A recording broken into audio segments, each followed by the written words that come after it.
જય શ્રી કૃષ્ણ, જય સ્વામિનારાયણ. દર્શના કિચનમાં તમારું સ્વાગત છે. આજે હું તમારી સાથે સાંભાર, ચટણી અને ઉત્તપાની રેસીપી બતાવીશ તમને. તો ચાલો આપણે શરૂ કરીએ. સૌપ્રથમ મેં અહીંયા 1 કલાક પહેલાં તુવેરની દાળ છે તેને પલાળીને રાખી હતી. 1 કલાક પહેલાં એને કુકરમાં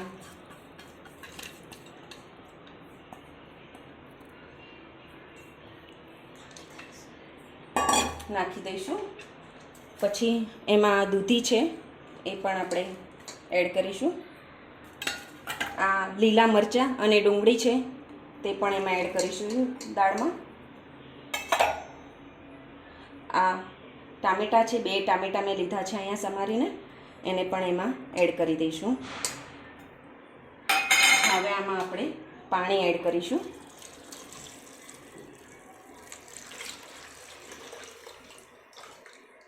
પાણી એડ કર્યા પછી આપણે એમાં અડધી ટેબલ સ્પૂન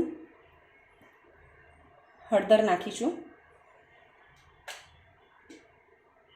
અહીંયા મીઠું નાખીશ 1.5 ચમચી જેટલું, કારણ કે આપણે વઘાર કરતી ઘડી પણ કાચું મીઠું નાખીશું એટલા માટે.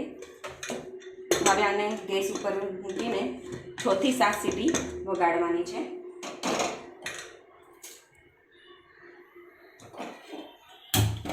હવે આ બાજુ આપણો સંભાર થાય છે ત્યાં સુધી આપણે ચટણીની રેસીપી તમારી સાથે શેર કરી દઈએ. સામગ્રી પહેલાં ચટણીની જોઈ લઈશું. આ મેં અહીંયા સિંગદાણા લીધા છે, દાળિયા લીધા છે, કોપરું લીધું છે, કડી લીમડો, ધાણા, લીલા મરચાં અને આંબલી લીધી છે. હવે આપણે ગેસ ચાલુ કરી દઈએ. ગેસ ગરમ થાય, થોડો કડાઈ ગરમ થાય પછી એમાં સિંગદાણા એડ કરીશું.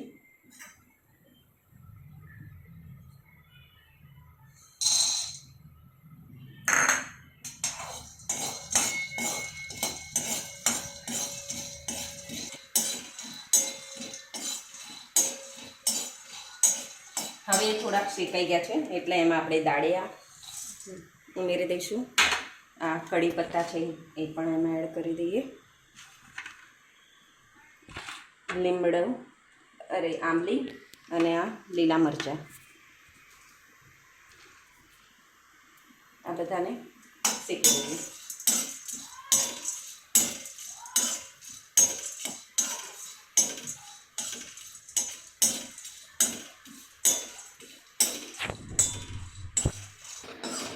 હવે આ આપણું શેકાઈ ગયું છે.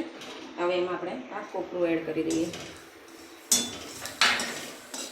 કોપરાને બહુ વાર શેકવાનું નથી, ખાલી 2 જ મિનિટ આપણે થવા દઈશું.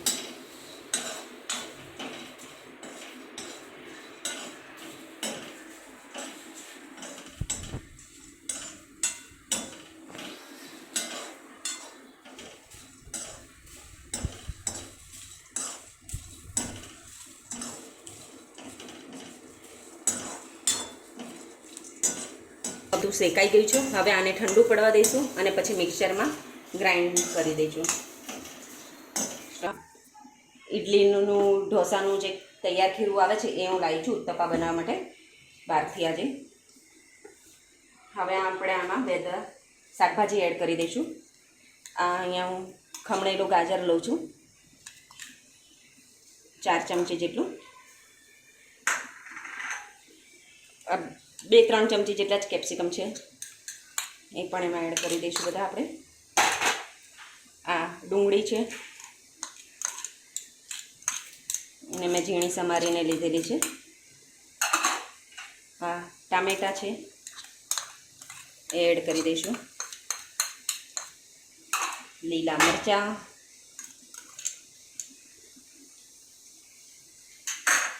અને કોથમીર.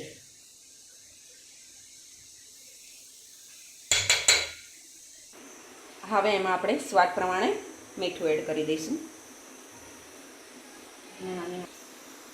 હવે આને આપણે મિક્સ કરી લઈએ.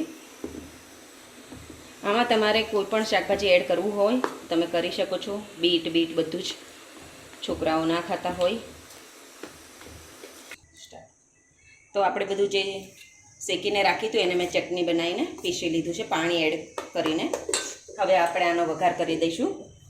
એના માટે પહેલાં મેં આ વઘારિયું મૂકી દીધું છે. એમાં હું 2 ચમચી તેલ નાખી દઈશ.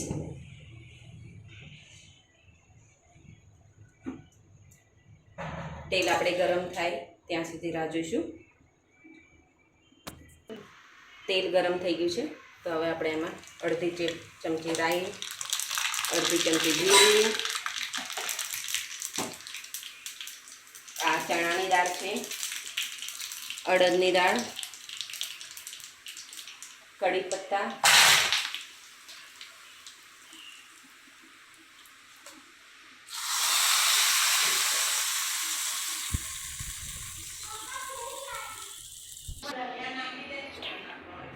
આપણી આ ચટણી તૈયાર થઈ ગઈ છે. તો હવે આને આપણે સાઈડમાં મૂકીશું અને સંભારની રેસીપી તૈયાર કરીશું. આપણો આ સંભાર બફાઈને તૈયાર થઈ ગયો છે. મેં આમાં 6 થી 7 સીટી આવવા દીધી હતી. હવે આમાં થોડુંક પાણી એડ કરી દઈશું અને આને હું ઉકાળવા માટે મૂકી દઈશ આ બાજુ. આ બાજુ આપણો સંભાર ઉકળે છે એટલે આપણે આ બાજુ આપણે એનો વઘાર માટેની તૈયારી કરીશું. મેં અહીંયા કઢાઈ મૂકી દીધી છે અને હવે એમાં 3 ચમચી જેટલું તેલ ઉમેરીશું. આપણું તેલ ગરમ થઈ ગયું છે એટલે આપણે એમાં રાઈ એડ કરી દઈશું. રાઈ તતડે એટલે આપણે એમાં જીરું એડ કરી દઈશું. જીરું તતડ્યા પછી આ મેથી પાવડર છે, આને મેં પીસીને રાખું છું હું. કડી પત્તા,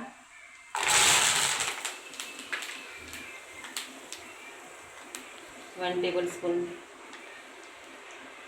મરચાંનો પાવડર, ધાણા જીરું આમાં 2 ટેબલ સ્પૂન જેટલું બધું જ એડ કરી દઈશ.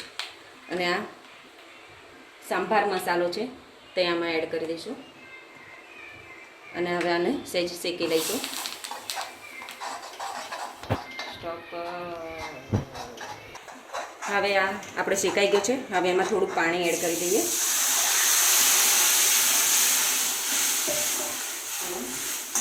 અને આપણે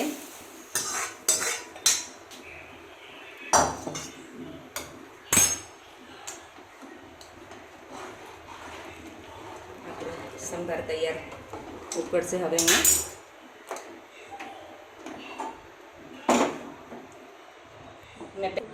મેં બાફતી ઘડી મીઠું એડ કર્યું હતું એટલે આમાં જરૂર મુજબ મીઠું એડ કરું છું.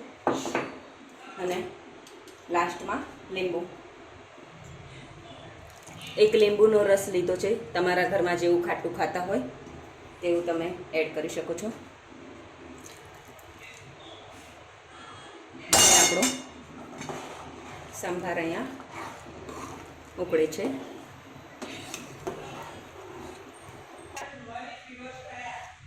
આપણો આ સંભાર ઉકળી ગયો છે. હવે એમાં હું લાસ્ટમાં ધાણા એડ કરી દઈશ.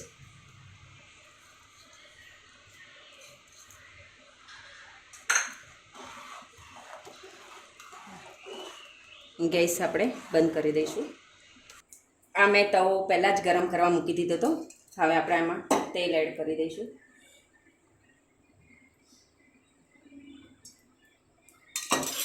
તેલ એડ કર્યા પછી એને ફેલાઈ દઈએ.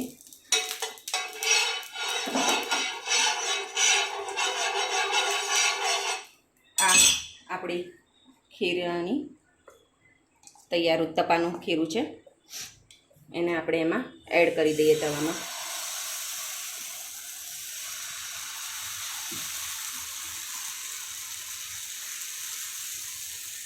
મેં બીજી વાર પલટાવી દીધું છે તેલ નાખીને. હવે આને આપણે ધીમા તાપે થવા દઈશું. તો આપણું ગરમા ગરમ ઉત્તપા તૈયાર છે. અને હવે અમને જો તમને મારી આજની આ રેસીપી પસંદ આવી હોય તો મારી ચેનલને લાઈક, સબસ્ક્રાઈબ અને શેર કરજો.